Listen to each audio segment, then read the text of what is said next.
recibir otra tarea, pero para el lunes tienen la opción de entregar una versión como corregida, en la medida de sus conocimientos, de su solemne. ¿Okay? Entonces esto es como para darles la opción de subir 2 puntos en su solemne como máximo. Entonces, si ustedes entregan la solemne el lunes y esa versión tiene una mayor calificación, o sea, como tienen los puntos que obtienen en esa nueva versión podrían servir para subir su nota de original. ¿Okay? Obviamente no se puede reemplazar la calificación, pero es solo como para tener la opción de subir un poco la nota. Aunque está... ¿Se promediaría la prueba? No. ¿Te va a dar puntos, dijo? Sí, máximo 2 puntos. ¿Eso 20 décimas? Sí, pues. De acuerdo a álgebra 1, sí.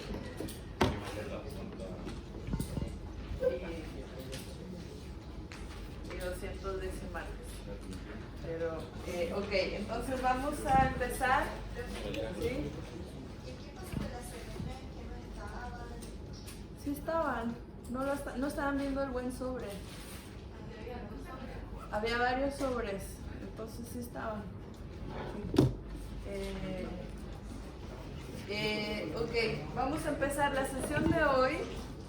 El plan, ¿se acuerdan que la vez anterior lo que aprendimos fue, o sea, los temas que vimos son un repaso de la, a ver, silencio, un repaso de la teoría de costos de la empresa, un repaso con respecto a las misiones de oferta de la empresa, de dónde va a operar la empresa en el corto plazo, diferencia entre corto y largo plazo y la decisión de cierre en el corto plazo de la empresa. Y vimos un poco de la relación entre el corto plazo y el largo plazo y cómo se construye la curva de costo medio agregado de largo plazo a partir de todos los puntos mínimos de costo medio de corto plazo. Y lo que nos faltó ver es la curva de oferta de la empresa en el largo plazo, o sea, qué corresponde. Y por curva de oferta no es cuál es el nivel de producción que va a tener la empresa, sino es bajo qué precios la empresa va a decidir ofrecer algo en el mercado. Entonces, una curva de oferta, ¿se acuerdan? Lo que relaciona es para cada distinto nivel de precio del mercado, ¿cuánto voy a ofrecer? Eso no hemos visto, solo hemos visto como si la empresa abre o cierra. Entonces aquí tengo el nivel de precio del bien que estoy produciendo y aquí tengo como la cantidad bien que yo voy a producir. Entonces, entre más alto el precio del mercado, mayor la cantidad producida por la empresa y entre menor el precio, menor la cantidad ofrecida por la empresa. Pero bueno, no a cualquier precio voy a ofrecer algo, porque si el precio no cubre mis costos medios de producción, entonces voy a tener pérdidas por cada unidad que yo produzca. O sea, si me dan menos de lo que me cuesta producir las unidades en promedio, entonces no me conviene producir y mejor cierro mi empresa o mi emprendimiento y voy a la siguiente idea. Pero bueno, en general va a haber un cierto nivel de precio en el cual ya estoy dispuesto a producir algo y a partir de ahí voy a poder ofrecer distintos niveles de producto en el mercado dependiendo de cuál es el precio como el mercado que enfrento, ¿no? Esto es solo como introducción a la micro, pero lo que habíamos visto es la decisión de cierre. Entonces, ¿alguien recuerda en el corto plazo cuál es el costo que tengo que cubrir para que la empresa decida seguir produciendo al menos una unidad? Los costos totales, los costos variables, los costos fijos. Costo variable, sí. Muy bien. Entonces, ¿y por qué?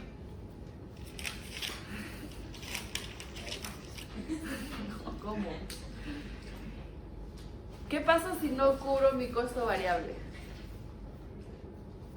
¿Eso qué significa? O sea, como que si yo produzco 100 unidades y el costo variable de cada unidad me salen, o sea, si no los logro cubrir, eso quiere decir que el precio está debajo del costo variable.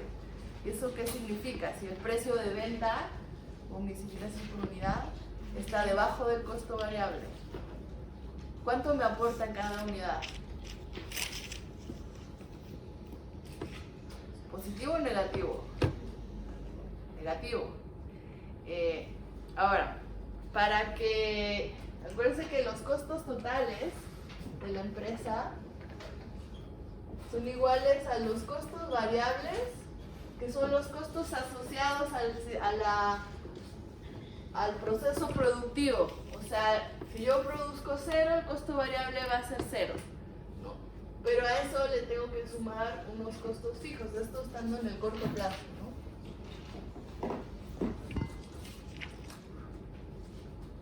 Entonces, el costo total es costo fijo más costo variable. Lo que habíamos visto es que si el precio, o sea, lo que yo gano por unidad, el beneficio marginal por unidad, o sea, es decir, cuánto dinero yo gano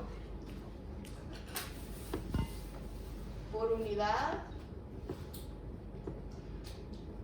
producida, el producto,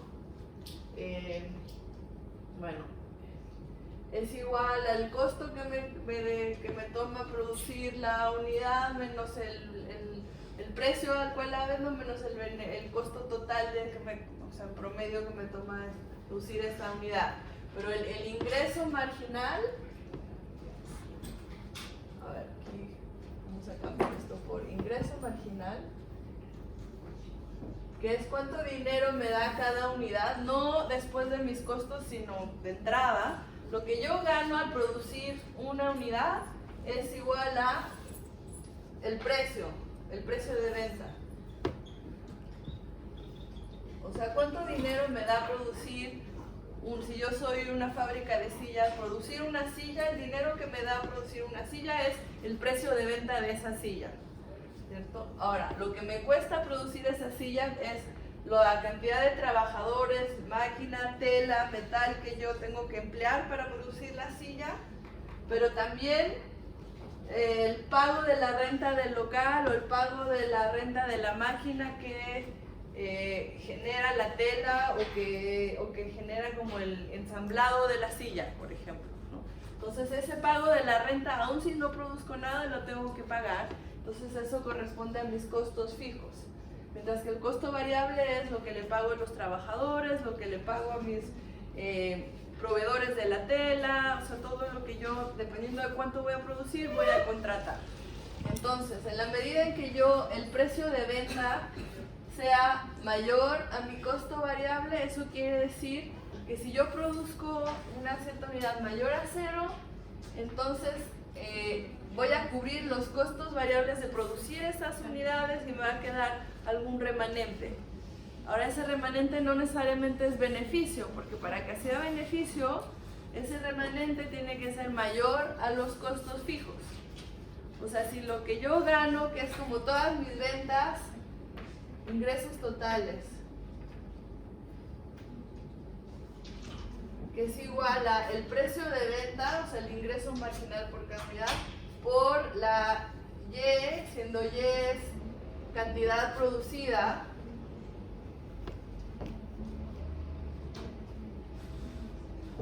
entonces si mis ingresos totales P de Y son mayores a el costo variable de producir ese nivel de Y más mis costos fijos, entonces eso quiere decir que yo tengo un beneficio positivo, o sea que estoy ganando dinero con este negocio.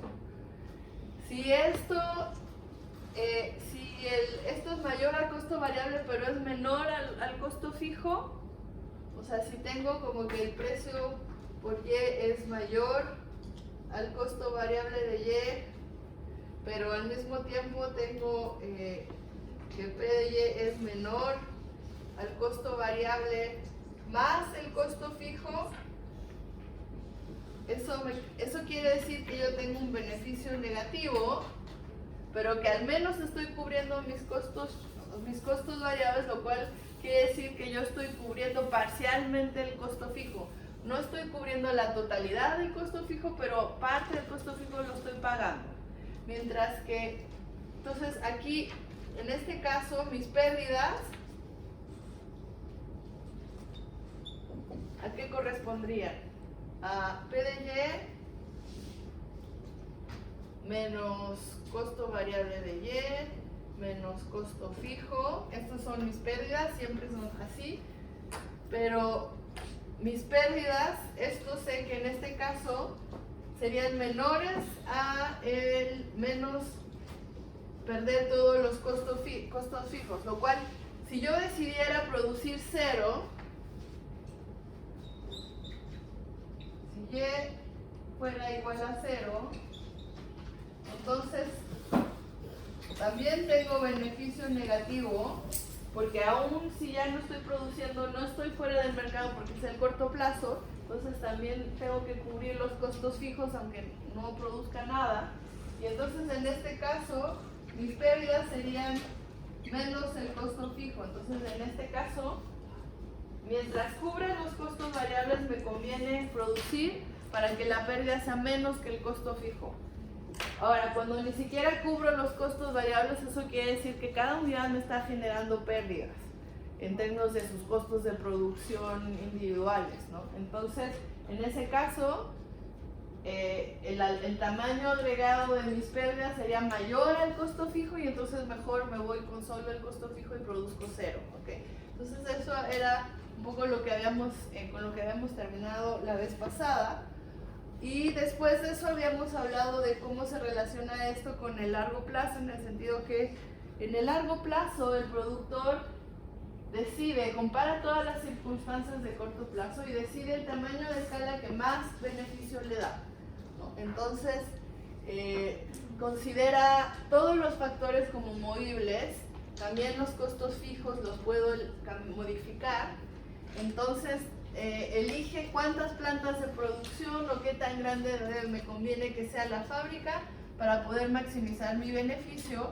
Y entonces en ese caso el beneficio ya no es el precio, o sea, mi ingreso, precio por producción menos costo variable menos costo fijo, porque aquí estamos en el largo plazo y ya no hay costo fijo, todo se puede cambiar.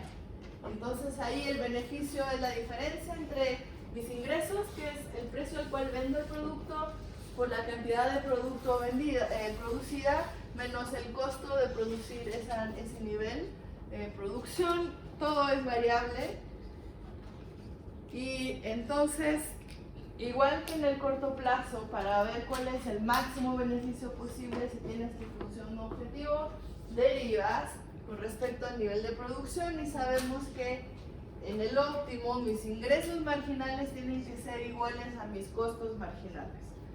Si el ingreso marginal fuera mayor al costo marginal, me conviene producir más. Si el ingreso marginal es menor al costo marginal, entonces me conviene producir menos. ¿Por qué? Porque eso quiere decir que la última unidad producida me genera menos beneficio que el costo. Entonces ahí me conviene producir menos. Aquí acuérdense que los costos de producción no son necesariamente constantes. O sea, no me cuesta lo mismo en promedio producir si tengo por ejemplo un food truck, producir el primer, o sea, si tengo el food truck y hago un solo sándwich, el costo de ese sándwich es mucho más alto que si tengo el mismo food truck y todo y produzco 50 sándwiches. ¿Y cuánto me costó el sándwich número 50 en promedio? Va a ser mucho menor que el primero. O sea, como que entre más aumente la producción va a haber distintos costos. No siempre, o sea, hay algunos casos en donde producir la unidad 1, la unidad 120 me cuesta lo mismo, pero en general, como tenemos ciertas tecnologías con rendimientos marginales decrecientes, eso quiere decir que que los factores, o sea, no producen lo mismo cuando tienes 100 empleados que cuando tienes 2 empleados. O sea, de lo que me aporta cada empleado va a cambiar dependiendo de cuántos empleados ya están ahí, por ejemplo, en la cocina del food truck. Entonces, también tenemos rendimientos a escala, que es así, dada una cierta escala. Si yo aumento la producción, mi nivel de producción no necesariamente va a aumentar en la misma proporción. ¿Ok? Entonces, todo lo que vimos en términos de costos definen el hecho de que cada unidad va a costarme distinto, depende de cuánto decido producir. Si decido producir 5 sándwiches o si decido producir 500 sándwiches, el sándwich 499 me va a costar distinto que el 1. O sea, porque el 1 es, si solo hay uno, entonces tienen que incluir todos los costos de poder producirlo, mientras que en el 499 como que se promedia, o sea, ya tienes una fábrica más grande, no sé, hay distinta escala. Entonces, yo voy a definir el nivel de producción en donde el precio sea igual al costo de la última unidad producida. Mientras el precio sea mayor al costo de la última unidad, entonces, si yo aumento la producción, podría ganar un poco más de beneficio. Entonces, mejor me conviene seguir aumentando la producción. Pues si se me pasa la mano y ya la última unidad me sale más cara que la anterior, en términos, y sobre todo me sale más caro que el precio de venta, entonces estoy perdiendo dinero con esa última unidad. Lo cual no quiere decir que en la totalidad del negocio yo estoy perdiendo dinero. O sea, no quiere decir que en promedio pierdo dinero. Quiere decir que ese último sándwich me está saliendo más caro. O sea, por ejemplo, si para poder producir el sándwich número 100, como que ya no, o sea, no sé, no me alcanza, o sea, si tengo solo un cocinero en el food truck y un cocinero a lo más me puede producir 99 sándwiches por, no sé, cada hora de almuerzo de la universidad, entonces producir el sándwich 100 significa tener que contratar a alguien más. Y a lo mejor al hacer eso, entonces el costo marginal es más alto y entonces gano menos de lo que me convenía. Entonces mejor me quedaba en 99 y ya. Ahora, igual en promedio puede ser que yo esté ganando dinero. Aquí nadie está diciendo que estás perdiendo en el agregado, sino estamos decidiendo qué tanto producir. Esto es como la decisión en el margen. Porque lo que tú quieres no es tener un beneficio positivo, lo que quieres es tener el máximo beneficio posible, ¿ok? Entonces, el punto óptimo, y este es como el mensaje más importante, de los más importantes de la clase anterior, es que en el óptimo el precio tiene que ser igual al costo marginal, ¿ok? Y esto es en el largo plazo en particular, pero también en el corto plazo, solo que adicionalmente la diferencia entre el corto plazo y el largo plazo, diría yo, es que en el corto plazo, como ya vimos acá, mientras cubran los costos variables, me conviene producir, aún si tengo pérdidas, porque mis pérdidas serían menor que si no produjera. Pero en el largo plazo yo no puedo tener pérdidas, porque no existe los costos fijos, ¿no? Entonces, no es de que si produzco y tengo pérdidas, tengo menos pérdidas que si no, no, así que o tengo pérdidas o no tengo pérdidas. Aquí todos los costos son costos variables. Entonces, a la hora que yo considero cuál es el costo promedio total, ese costo promedio total tiene que ser menor al precio de venta, porque si no, estoy perdiendo dinero. O sea, ya ahí sí, como negocio, estoy perdiendo dinero. Entonces, a lo mejor yo estoy en un punto de venta en donde el precio es igual al costo marginal, pero si el precio no cubre el costo promedio total, igual, o sea, me voy a salir del mercado. Y aquí no, o sea, distintos niveles de precio van a implicar que si yo me quedo o me salgo del mercado. Entonces, si un sándwich me sale en 2,000 pesos en promedio y los estudiantes no están dispuestos a pagar más de 1.500 por sándwich, entonces este negocio no me conviene, porque yo, o sea, eso no me cubre mis costos promedio totales y entonces estoy perdiendo dinero por cada sándwich que vendo. Entonces en ese caso la empresa se va a salir del mercado, ¿ok? Acuérdense, en el corto plazo yo puedo tener pérdidas, igual me conviene quedarme mientras algo del costo fijo amortigua. Pero en el largo plazo no hay costo fijo, entonces no tengo por qué estar incurriendo en pérdidas. Y por lo tanto, esas son como las dos condiciones que se tienen que cumplir. Primero, para saber cuánto producir exactamente, el precio tiene que ser igual al costo marginal. Y después, para saber si produzco o no produzco en este mercado, el precio tiene que ser mayor al costo total promedio. O sea, a mi costo promedio, digamos.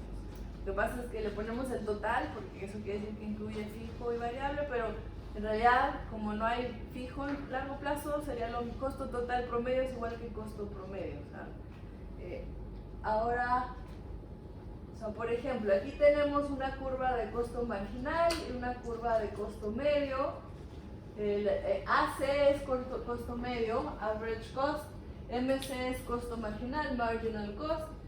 Y entonces el mercado, esto es algo que no depende de mí, sino el mercado dice que el precio va a estar en determinado nivel. Entonces aquí está, tenemos el costo marginal, este es el nivel de producto que yo tengo y esto es el dinero que gano por unidad vendida, es decir, el precio de venta. ¿Okay? Entonces tengo un cierto costo marginal y tengo un cierto costo promedio, un costo medio de Y, el agregado. Entonces, ¿qué pasa? Que si el precio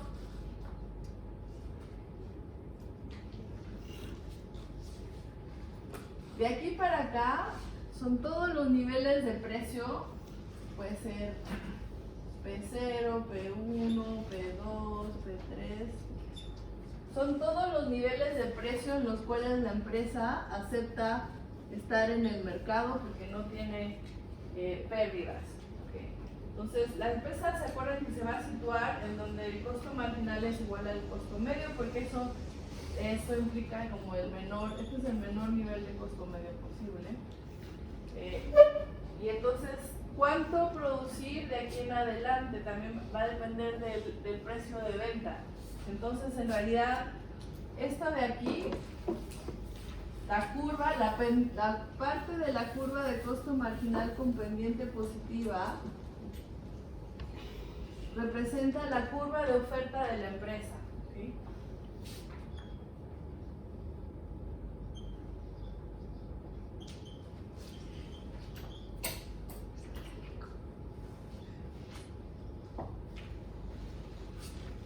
O sea, siempre y cuando que el precio esté en esta parte, como de aquí para arriba, eso quiere decir que el precio va a estar por encima de la curva de costo medio. Eso quiere decir que yo voy a estar ganando dinero a la hora de producir. ¿Okay? Entonces, por ejemplo, ¿cuánto voy a producir con este precio?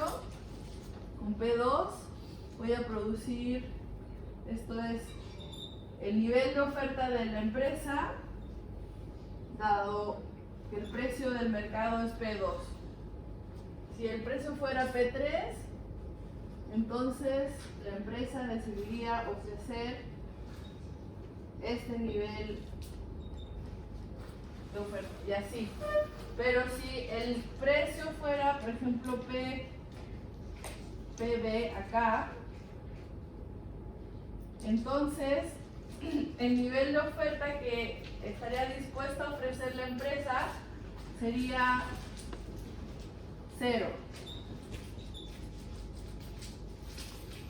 Para cualquier precio acá, en esta parte de aquí, O sea, a partir de P0 para abajo, en toda esta parte, si el precio está más bajo que P0, entonces la empresa va a ofrecer 0. Entonces, como que la curva de oferta, digamos, completa de la empresa sería, digamos, estrictamente hablando, 0 en todos estos niveles de precio y luego una discontinuidad en donde la oferta empieza acá.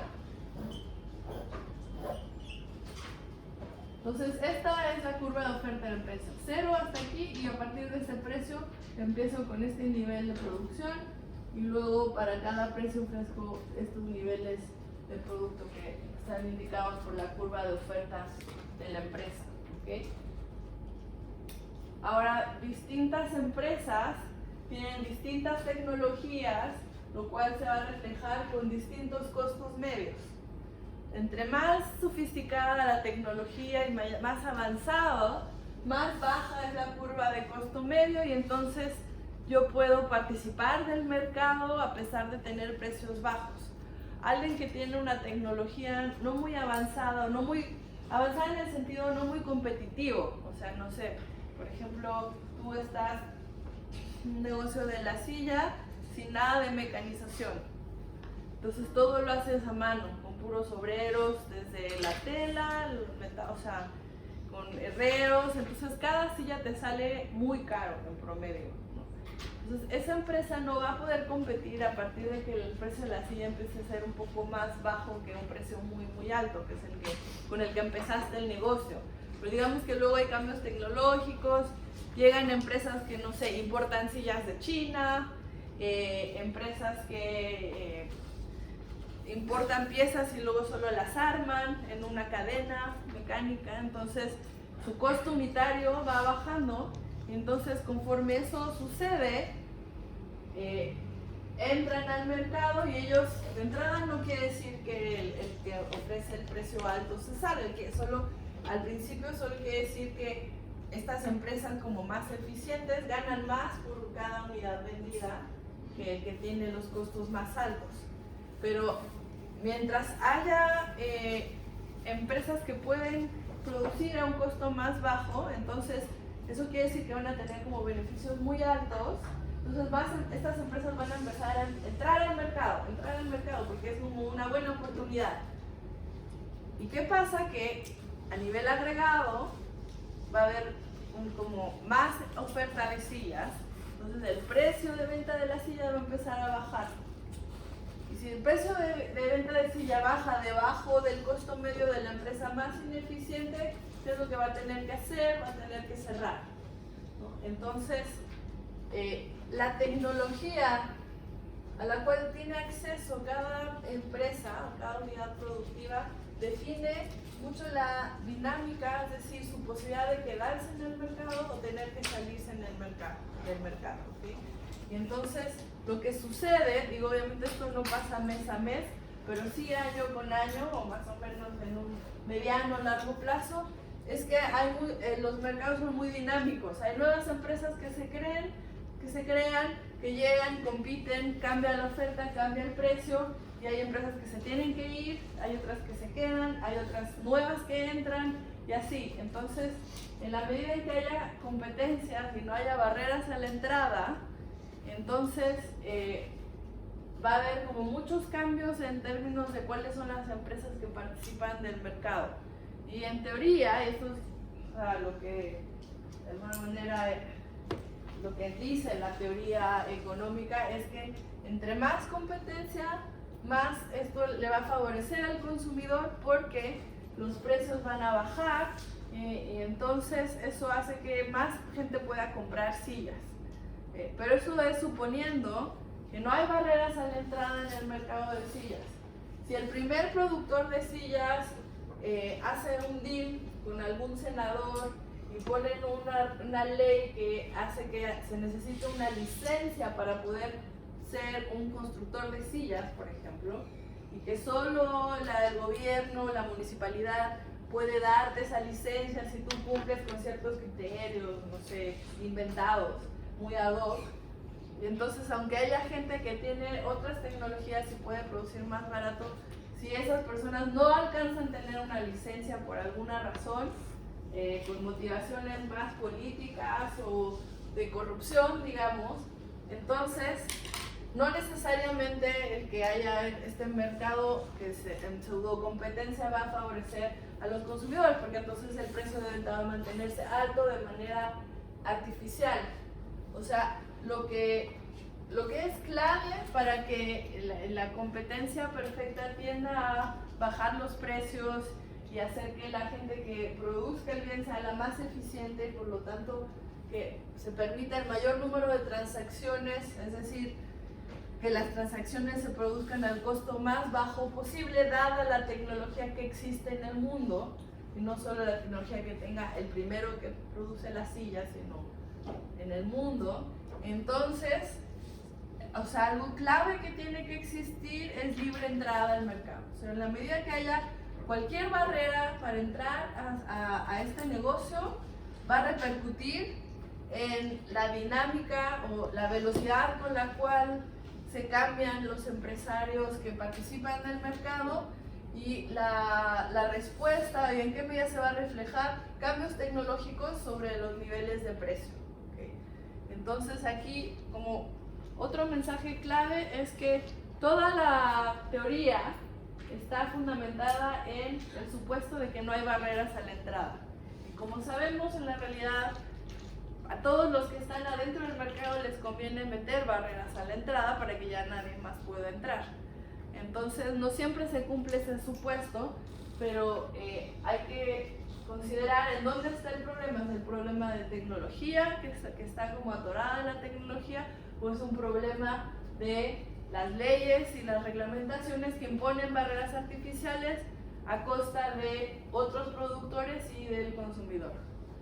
Ok, entonces eso era una digresión un poco con respecto al final de la clase, pero lo que les quiero mostrar aquí es la diferencia entre el corto plazo y el largo plazo.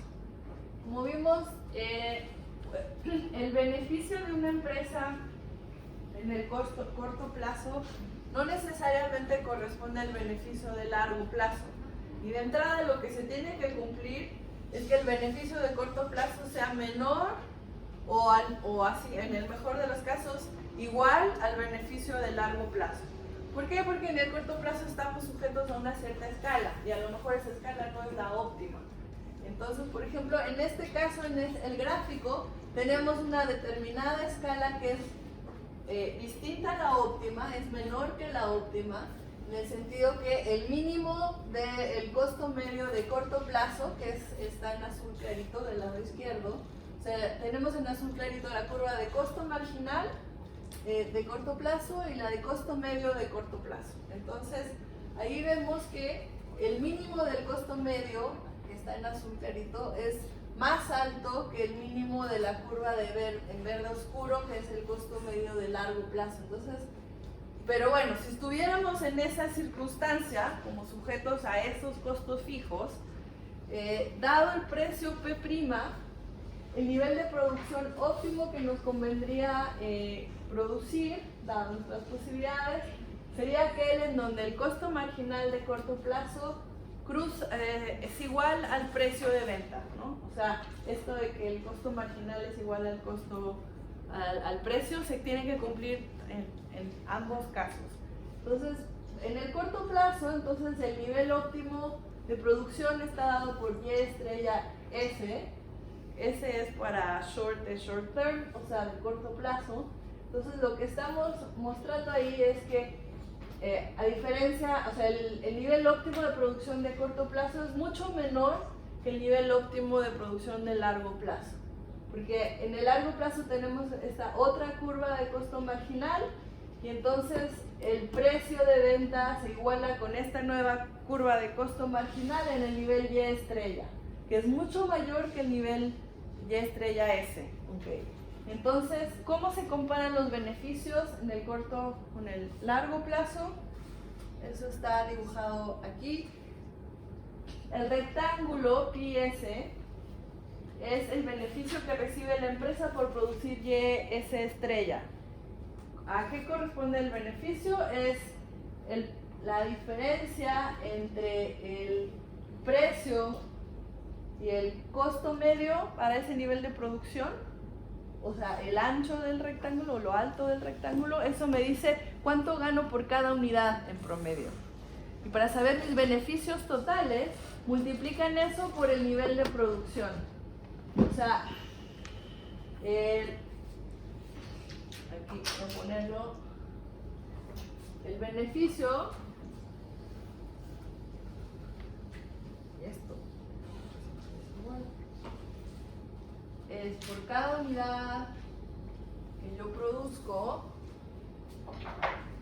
beneficio, aquí sí no es ingreso sino beneficio, es como agregado, digamos, gráficamente es igual a cuánto gano por cada unidad producida, que es la diferencia entre el precio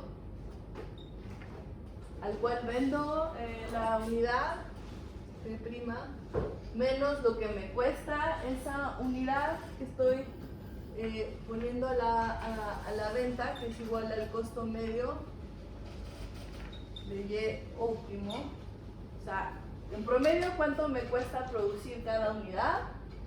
Eso, si eso es menor al precio de venta, eso quiere decir que cada unidad me está permitiendo ganar una cantidad de dinero por unidad determinada por la diferencia entre el precio de venta y el costo medio.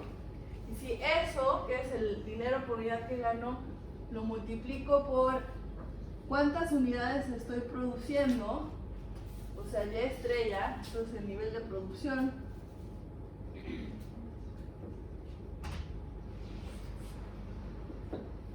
entonces esto por esto me da el beneficio total agregado de para este empresario. Ahora, si comparamos el beneficio que recibe en el corto plazo con el beneficio que recibe en el largo plazo, vemos que el beneficio del largo plazo es mucho mayor. O sea, el área del beneficio es mucho mayor. ¿Por qué? Porque de entrada tengo un costo medio más bajo que el costo medio de corto plazo. Eso quiere decir que lo que gano por cada unidad es más en el largo plazo. Y además, yo produzco más que en el corto plazo, porque Y estrella es mayor a Y estrella S, entonces gano más por cada unidad y produzco más que en el corto plazo, lo cual hace que mi beneficio sea realmente mucho mayor y de hecho ese beneficio representa el máximo beneficio posible para este productor. ¿Okay? Entonces, la curva de oferta, bueno, esto es lo que ya vimos, es la parte creciente del costo marginal de la empresa en largo plazo. Ahora, distintos precios obviamente van a representar distintos niveles de beneficio y entonces, o sea, los productores van a tener distinto nivel de felicidad, o suponiendo que su función objetivo es maximizar beneficio y ya. Entonces, ¿cómo puedo representar en qué medida un productor está como más contento que otro? Eso lo va a representar, bueno, tenemos obviamente el beneficio. Si el beneficio es positivo voy a estar contento y entre más beneficio mejor, pero también hay otra cosa que se le llama el excedente del productor, que mucha gente habla de eso, que tiene que ver con cuál es, o sea, por cada, a diferencia del beneficio, que el beneficio lo que hace es precio menos costo medio en promedio, o sea, como que saca un promedio, el excedente del productor es más preciso porque cada unidad que produce sacas como cuánto le está dando al productor, o sea, como unidad por unidad. Como sabemos, cada unidad me cuesta distinto, ese costo está dado por la curva de costo marginal. Entonces, el excedente del productor no promedia, sino que para cada unidad producida ve cuánto le costó hacerla, ya que la diferencia con el precio a la cual la vendió, y la suma de eso es el excedente del productor. ¿Okay? Entonces,